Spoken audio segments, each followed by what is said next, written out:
اس حوالے سے بھی آپ فکر مند تھیں، اور دوسرا یہ کہ جب حضرت عیسیٰ کی پیدائش ہو جائے گی تو دنیا والے جو ہیں وہ اس پر کس قسم کے کویشچننگ کریں گے، اور ظاہر سی بات ہے کہ وہ بہتان بازی کی طرف بھی آئیں گے۔ تو حضرت مریم کا دل اگرچہ مطمئن تھا قدرت الہی کو سوچتے ہوئے، لیکن اگر وہ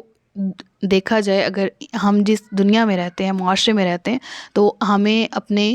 جس طرح کے اخلاقیات ایتھکس میں آ جاتا ہے نا کہ ہمیں شرعی قانون، شرعی حدود کا پابند بھی رہنا ہے، پلس یہ کہ ہمیں اپنے معاشرت کا دھیان بھی رکھنا ہے، ہمیں جس معاشرے میں رہنا ہے ہمیں ان لوگوں کا بھی خیال رکھنا ہے اپنے اخلاقات کے ساتھ، اپنے اخلاق کے ساتھ، اپنے کردار کے ساتھ۔ تو اس حوالے سے آپ ظاہری طور پر پریشان ضرور تھی کہ اب یہ لوگ میرے ساتھ کیا ریئیکٹ کرتے ہیں اور مجھے کس طرح کے جو ہیں وہ ٹائٹلز دیں گے، کیونکہ اولی طور پر یہ لوگ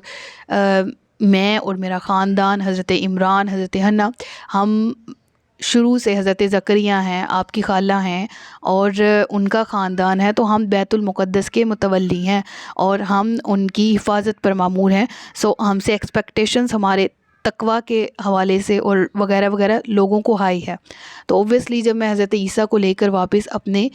ملک، اپنی جگہ پر، اپنے شہر میں، جب جو بھی جگہ تھی بیت الحم سے دور، تو میں جب وہاں واپس جاؤں گی تو وہ لوگ کیا ریئیکٹ کریں گے، اس حوالے سے آپ نے وہ ساری ٹینشن جو ہے وہ آپ کے ذہن میں تھی، اس حوالے سے آپ نے یہ الفاظ ادا کیے۔ فناداہا من تحتہا لا تحزنی۔ میں یہ آیت پڑھ رہی تھی نا تو میرے ذہن میں وہ ساری کنڈیشن چل رہی تھی نا کہ حضرت مریم کس قدر جو ہیں وہ فکر میں تھیں اور کس قدر پریشانی میں تھیں اور کس قدر تکلیف میں تھیں اس وقت، اور لیکن یہ وہی حالات مجھے ذہن میں آ رہے تھے یہ پڑھتے ہوئے کہ جب حضرت ابوبکر صدیق یار غار حضرت محمد صلی اللہ علیہ وسلم کے ساتھ غار میں تشریف فرما تھے، اور وہاں پر حضرت محمد صلی اللہ علیہ وسلم حضرت ابوبکر کو کہتے ہیں کہ غم نہ کرو، اللہ ہمارے ساتھ ہے۔ عالم اس وقت بھی تھا کہ ابھی کے ابھی پیچھے سے کوئی آیا مکہ سے، کوئی اسلام کا دشمن جو کہ حضرت ابوبکر صدیق کو خوف کھایا جا رہا تھا کہ حضرت محمد صلی اللہ علیہ وسلم کو کوئی نقصان نہ پہنچائے۔ اس خوف اور وحشت کے عالم میں اللہ تعالیٰ نے یہ وحی نازل فرمائی، اور رسول اللہ صلی اللہ علیہ وسلم فرما رہے ہیں کہ غم نہ کرو، اللہ ہمارے ساتھ ہے۔ بالکل اسی طرح یہ بھی اسی طرح کا خوف کا عالم تھا کہ جس میں ایک انسان جو ہے وہ بہت زیادہ خوف اور وحشت کا شکار ہوتا ہے، اور ایسے میں جب دنیاوی اعتبار سے دیکھا جائے تو ہر راہ، ہر دروازہ بند نظر آتا ہے، مشکل سر پہ کھڑی نظر آتی ہے۔ تو یہ والی آیات جس طرح قرآن میں پڑھ کے یہ ٹینشن ریلیز کرتی ہیں انسان کی، ہر کوئی شخص زندگی میں مشکلات کا شکار ہے اور مصائب و آلام مختلف طریقے سے انسان کو گھیرے ہوئے ہوتے ہیں، تو ایسے میں اپنی پریشانیوں کو سوچتے ہوئے یہ آیت جو ابھی میں پڑھنے جا رہی ہوں اور اس کا ابتدائی حصہ، اور بالکل اسی طرح سے وہ آیت جو کہ حضرت محمد صلی اللہ علیہ وسلم کا خطاب ہے حضرت ابوبکر صدیق سے، لا تحزن ان اللہ معنا، تو یہ سارے دکھوں کا مرہم ثابت ہوتی ہے۔ اور ہر دفعہ جب بھی زندگی میں لگ رہا ہوتا ہے کہ ہر در بند ہے، اب کیا کیا جائے، تبھی یہ آیات سہارا بن کے سامنے آتی ہیں، جو اس وقت حضرت مریم کے سامنے آئیں، جو اس وقت حضرت ابوبکر صدیق رضی اللہ تعالیٰ عنہ کے سامنے آئیں، اور جو قرآن ہر دور میں ہمارے ہاتھ میں، ہمارے دل میں، ہمارے پاس ہے۔ جب کبھی پریشانی ہو تو ان آیات کو دیکھ کر یہ حوصلہ لے لیا کریں، اور اس سے میں نے بھی بہت کچھ سیکھا کہ جب ہمیں سب کچھ بلینک نظر آئے تب ہمارے ہاتھ میں قرآن ہو، اور قرآن جو ہم سے خطاب کرے، اور وہ خطاب وہ ہو کہ جو کہ حقیقتاً ہمارے دماغ کی، دلی اور ہر قسم کی پریشانی دور کرے، بلکہ اس کا حل بھی ہمارے سامنے موجود ہو۔ لہٰذا یہ آیت کیا کہتی ہے، تو اسے اس کھجور کے درخت کے نیچے سے پکارا کہ غم نہ کھا، بے شک تیرے رب نے تیرے نیچے ایک نہر بنا دی ہے۔ یعنی وہ وقت کہ جب حضرت عیسیٰ کی پیدائش ہوئی تو روایات میں آتا ہے کہ بیت الحم میں آپ موجود تھیں۔ یہاں پر روایت ہے نا کہ فناداہا من تحتہا، اس سے مراد کیا ہے، ان کی طرف اللہ تبارک و تعالیٰ کی طرف سے پیغام آیا، ٹھیک ہے، الہام کی صورت میں انہیں ندا دی گئی، اور انہیں کیا کہا گیا کہ غم نہ کرو، اللہ تحزنی قد جعل ربک تحتک سریا، کہ آپ کے نیچے نہر جاری کر دی گئی ہے۔ تو اس میں مختلف روایات ہیں، بعض روایات یہ ہیں کہ آپ کی پیدائش جب بالکل قریب تھی تو نہر جاری ہو گئی تھی تاکہ آپ اس سے سکون حاصل کریں آپ، اور بعض میں آتا ہے کہ حضرت عیسیٰ علیہ السلام جب پیدائش ہوئی تھی ان کی، تو ان کے قدم مبارک سے، ان کی ایڑیوں مبارک سے وہاں پر نہر جاری ہو گئی تھی۔ سینیریو ذہن میں رکھیں اور سوچیں کہ وہ پریشانی کا عالم کہ جب آپ کہہ رہی ہیں کہ کاش اس وقت سے پہلے میں بولی بسری ہو جاتی اور بہت پریشانی ہے، ایسے میں اللہ کیا فرما رہا ہے کہ مریم غم نہ کرو، میں تمہارے ساتھ ہوں، اور اے مریم آپ کے لیے نہر بنا دی گئی۔ پھر وَهُزِّي إِلَيْكِ بِجِذْعِ النَّخْلَةِ، اور کھجور کے تنے کو پکڑ کر اپنی طرف ہلاؤ، تُسَاقِطْ عَلَيْكِ رُطَبًا جَنِيًّا، اور وہ تم پر عمدہ تازہ کھجوریں گرائے گا۔ فَكُلِي وَاشْرَبِي وَقَرِّي عَيْنًا، تو کھاؤ اور پیو اور آنکھ ٹھنڈی رکھ۔ پھر اگر تو کسی آدمی کو دیکھے تو اشارے سے کہہ دینا کہ میں نے آج رحمان کے لیے روزہ کی نظر مانی ہے، تو آج ہرگز کسی آدمی سے بات نہیں کروں گی۔ سب سے پہلے یہ کہ حضرت عیسیٰ علیہ السلام نے حضرت جبرائیل علیہ السلام نے، روایت آتی کہ اپنی ایڑی زمین پر ماری تو میٹھے پانی کا ایک چشمہ جاری ہو گیا۔ کھجور کا درخت سبز ہو کر پھل لایا، وہ کھجور جس کے ساتھ آپ نے اس درخت کے ساتھ ٹیک لگائی تھی، روایت کے مطابق وہ بالکل قریب ہی تھا، تو وہ بالکل پھلدار ہو گیا، اور اس میں سے رسدار جو ہیں وہ کھجوریں اور میٹھی کھجوریں جو ہیں وہ جاری ہو گئیں۔ اور ایک قول یہ ہے کہ ایک جگہ ایک خشک نہر تھی جسے اللہ نے اپنی قدرت سے جاری کر دیا تھا، اور کھجور کا خشک درخت سرسبز ہو کر پھلدار ہو گیا تھا۔ تو مختلف اقوال ہیں، قرآن کریم کی آیت کی روشنی سے ہمیں یہ سبق ملتا ہے۔ اول تو کہ اگر کوئی عورت امید سے ہے اس کے لیے، اور یہ کہ جب اس کے ہاں اولاد ہو جاتی ہے، بیٹا یا بیٹی، اللہ اسے جو بھی عطا کرے، تو اس وقت اس حالت میں جب کہ جسم بہت زیادہ کمزور اور لاغر اور کمزوری فیل کرتا ہے، ویکنس فیل کرتا ہے، ایسے میں کھجوریں کس قدر طاقت کا سبب بن سکتے ہیں۔ لہٰذا آج کے دور میں سائنس بھی پروف کر رہی ہے، اور جو کسی کے ہاں بھی اولاد متوقع ہو وہ تب بھی کھائے کھجوروں کا ایک مناسب مقدار، اور بالکل اسی طرح جب اولاد ہو جائے، پیدا ہو جائے اللہ کے عطا سے، تو پھر اس وقت بھی، اس حالت میں بھی انسان کو، جو عورت ہے اس کو کھجوریں کھانی چاہیے کہ یہ صحت کے لیے اچھی ہوتی ہیں۔ اور پھر اس کے بعد ہم نے پڑھا کہ آپ کو حکم یہ ہوتا ہے کہ اب آپ جب اپنی وادی کی طرف واپس جائیں تو پھر سب سے فرما دیجئے کہ میں نے چپ کا روزہ رکھا ہے، اور آپ کسی سے کلام نہ کریں، اشارے سے بتا دیجئے۔ اس دور میں اس شریعت میں چپ کا روزہ بھی ہوتا تھا، جیسا کہ میں نے آپ کو کہا کہ حضرت زکریا علیہ السلام بھی 3 دن تک خاموش رہے تھے، قرآن کی آیات سے ثابت ہے، تو اس دور میں یہ تھا۔ آج کی شریعت میں یہ منسوخ ہو گیا، اور حضرت مریم کو یہ کیوں حکم ہوا تھا؟ تاکہ ایک ہی دفعہ کلام ہو، اور وہ کلام حجت ہو، وہ کلام تمام حجت ہو۔ اور وہ کلام کس نے فرمانا تھا؟ حضرت عیسیٰ علیہ السلام نے، کہ جب وہ کلام کرتے تو ظاہر سی بات ہے انہوں نے بھی خلاف قدرت کلام کیا، جس کا ذکر بھی ہے اگلی آیات میں ہی ہم پڑھیں گے، کہ ہم نے پڑھا کہ حضرت عیسیٰ علیہ السلام پیدائش کے فوراً بعد ہی اس عمر میں ہی اپنی والدہ کے بہاف پہ کلام کرتے ہیں قوم سے، صحیح ہے نا؟ تو حضرت مریم اس لیے خاموش تھی کہ ابھی میں بولی بھی، میں کچھ بھی بولا تو وہ اس قدر حجت والا نہیں ہوگا جو کہ حضرت عیسیٰ علیہ السلام کا بولنا تھا، جو کہ خلاف عادت تھا، خلاف قدرت تھا۔ تو لوگوں نے تو اوبویسلی جب حضرت عیسیٰ کو بولتے دیکھا تو اس سے تو مکمل الزامات جو ہیں وہ دور بھی ہو جانے تھے، جو کہ حضرت مریم کی طرف علیہ باللہ انہوں نے منسوب کرنے تھے۔ لہٰذا یہاں تک ہم نے پڑھ لیا آیت نمبر 26 پر، فَأَتَتْ بِهِ قَوْمَهَا تَحْمِلُهُ، تو پھر وہ عیسیٰ کو اٹھائے ہوئے اپنی قوم کے پاس آئے، تو وہ لوگ کہنے لگے اے مریم بے شک تو بہت ہی عجیب و غریب چیز لائی ہے۔ مراد کیا ہے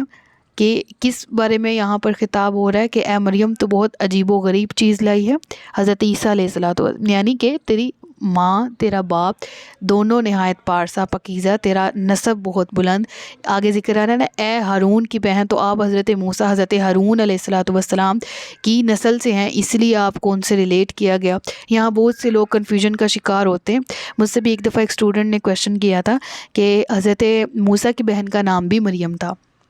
ٹھیک ہے نا؟ اور اوبویسلی جو حضرت موسیٰ کو صندوق میں ڈالا جاتا ہے، اور پھر وہ حضرت موسیٰ کا صندوق بہتے بہتے فرعون کے دربار تک جاتا ہے، پھر ان کی بہن جو ہیں ان کا نام مریم ہے، وہ آ کے اپنی والدہ کو بتاتی ہیں کہ وہ صندوق فلاں جگہ پر گیا ہے، ٹھیک ہے؟ تو وہاں بھی ہم نے پڑھا وہ بھی حضرت مریم ہے، یہاں بھی، اور یہاں پر ذکر بھی ہے اے ہارون کی بہن۔ تو وہ اسٹوڈنٹ اچھی خاصی کنفیوز تھی کہ یہاں مراد پھر وہی والی مریم ہے، یعنی حضرت عیسیٰ کی والدہ حضرت موسیٰ کی بہن ہے؟ تو ایسا نہیں ہے، ان کے درمیان بہت سالوں کا ڈیوریشن ہے، ٹھیک ہے؟ اور حضرت موسیٰ، ٹھیک ہے، پہلے آئے ان کے پاس تورات تھی، ٹھیک ہے، پھر زبور، پھر انجیل کی باری آئی، ٹھیک ہے۔ نبی پاک صلی اللہ علیہ وسلم کی ولادت 571 عیسوی میں ہوتی ہے، تو آپ کی ولادت سے تقریباً 600 سال کے عرصے پہلے جو ہے وہ یہ والا واقعہ موجود ہے حضرت عیسیٰ علیہ الصلوۃ والسلام کی پیدائش کا، اور حضرت موسیٰ علیہ الصلوۃ والسلام تو بہت پہلے کے ہیں، ٹھیک ہے نا۔ تو یہ حقیقی بہن بھائی مراد نہیں ہے۔ اب یہاں کیوں ذکر کیا گیا اے ہارون کی بہن، یعنی کہ ان کے عالی نسب ہونے کا، ان کے خاندان کے پاکیزہ، طہر اور مطہر اور عالی نسب ہونے کا ان کو یہاں پر ذکر کیا جا رہا ہے۔ ایسے ہوتا ہے نا کہ ہم کسی کے بارے میں بات کر رہے ہوتے ہیں تو کہتے ہیں کہ فار ایگزامپل کسی کا میٹرک کا رزلٹ آیا تو کہتے ہیں جی اس فلاں کا میٹرک کا رزلٹ آیا، اس کے 600 مارکس ہیں آؤٹ آف 1100، حالانکہ اس کے ابو ڈاکٹر ہیں، اس کی امی ڈاکٹر ہیں، وہ پڑھی لکھی فیملی ہے، اس کی بہنیں MBBS کر رہی ہیں، سم تھنگ سمجھ آ رہی ہے نا، اس کا بھائی لائر ہے، اس کا ایک بھائی عالم ہے، اور اس نے کیا کیا ہے، سمجھ آ رہی ہے نا۔ تو ہم اس طرح بولتے ہیں، لہٰذا وہ قوم اس طرح سے مخاطب ہوئے حیران ہو کے کہ تمہارا تو نسب ہی پورا جہاں سے حضرت ہارون علیہ الصلوۃ والسلام سے اگر ریلیٹ کرتے ہیں تو وہ تمام پاکیزہ، مطہر اور عالی شان لوگ تھے، اور تمہارے والدین بھی، لہٰذا ہم تیرے ہاتھ میں بہت عجیب چیز دیکھ رہے ہیں، ٹھیک ہے۔ اب اس مثال کے ذریعے آپ کو سمجھ آ گئی ہوگی ریلیٹ کرنا کہ آپ نے ایسا کیوں کہا تھا۔ ہم نے پڑھا وہ یہی تھا کہ حضرت مریم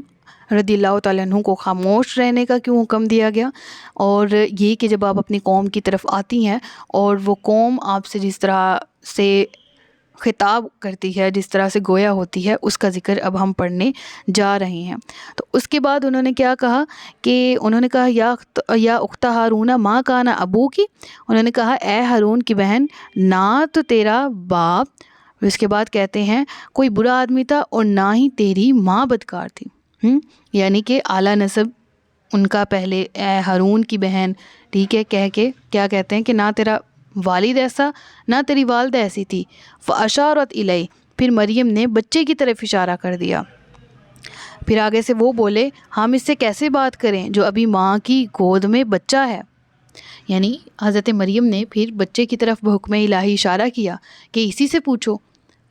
اور وہ قوم کے لوگ حیران ہو جاتے ہیں، وہ کہتے ہیں ہم اس سے کیوں کر بات کریں، ہم اس سے کیوں کر بات کریں، یہ کیسے ہم سے خطاب کر سکتے ہیں، ہم سے کیسے بول سکتا ہے۔ تو انہوں نے کہا قالوا کیف نکلم من کان فی المہد صبیا، من کانا جو ہے فی المہدی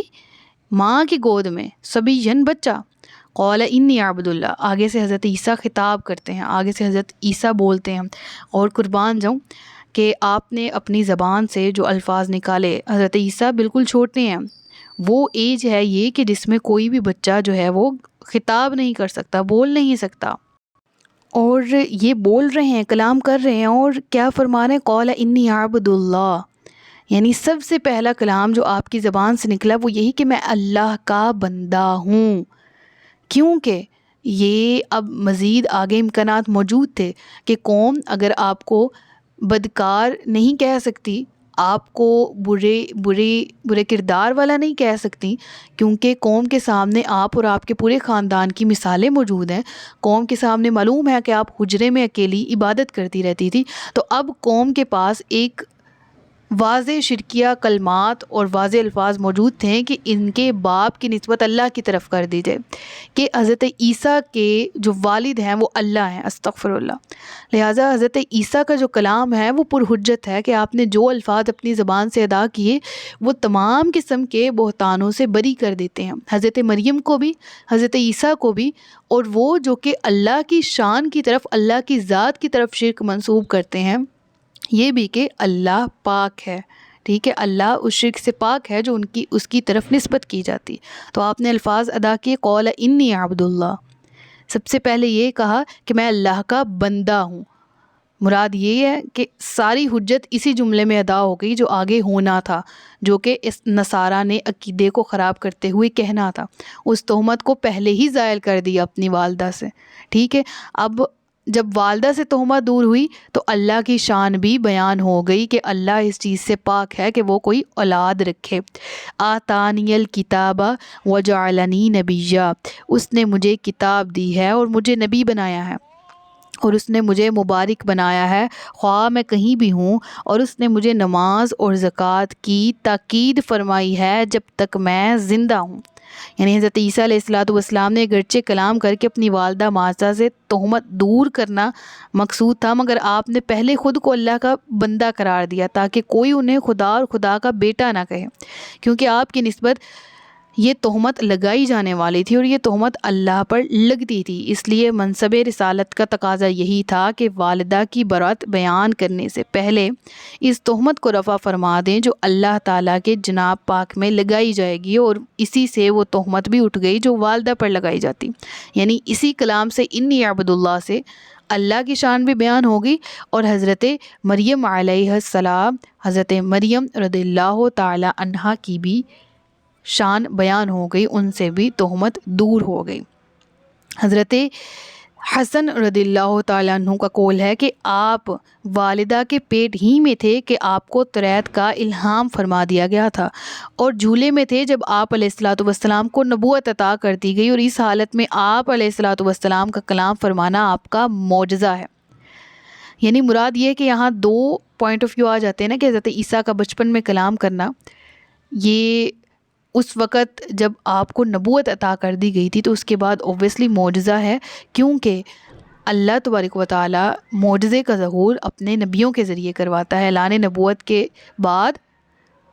کے بعد نبوت حاصل ہو جانے کے بعد نبی سے خلاف عادت ظاہر ہو جانے والی چیز کو معجزہ کہا جاتا ہے، ٹھیک ہے۔ بعض مفسرین نے آیت کے معنی میں یہ بھی بیان کیا کہ نبوت اور کتاب ملنے کی خبر تھی جو ان قریب آپ کو ملنے والی ہے۔ یعنی دو روایت آ گئی نا یہاں پر، ایک کے مطابق آپ کو تریت کا الہام تھا، اور آپ کو جو فصاحت و بلاغت عطا کی گئی تھی اس سے مراد یہ ہے کہ آپ چھوٹی ہی عمر میں تھے، جھولے میں ہی تھے کہ جب آپ کو نبوت مل گئی۔ اور بعض مفسرین کہتے ہیں کہ اس کلام سے مراد وہ کتاب اور نبوت ہے جو آپ کو عطا کی جانے والی تھی، یعنی ان قریب آپ کو ملنے والی تھی۔